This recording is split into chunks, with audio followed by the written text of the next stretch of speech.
Tak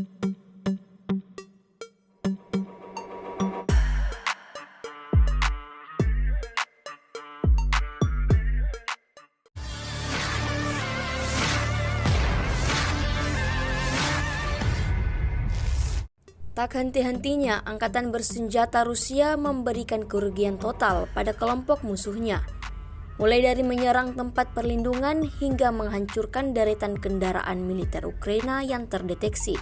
Baru-baru ini beredar sebuah rekaman di media sosial Telegram pada Rabu 5 Juni 2024. Dalam rekaman tersebut memperlihatkan momen saat batalion pengintai Sparta Rusia terus menghancurkan musuhnya di arah Avdiivka.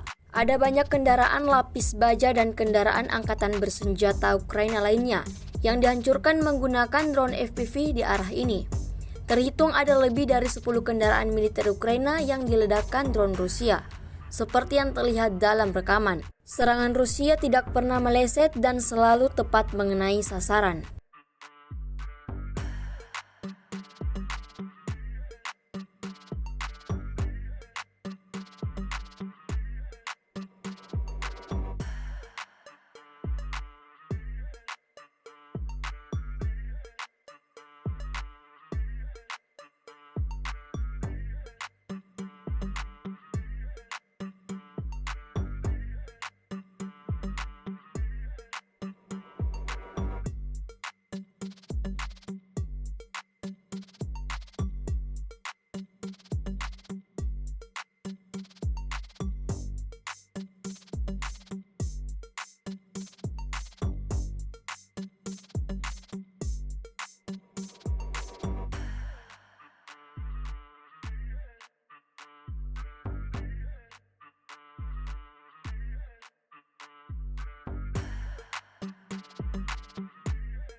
Download Tribun X sekarang, menghadirkan lokal menjadi Indonesia.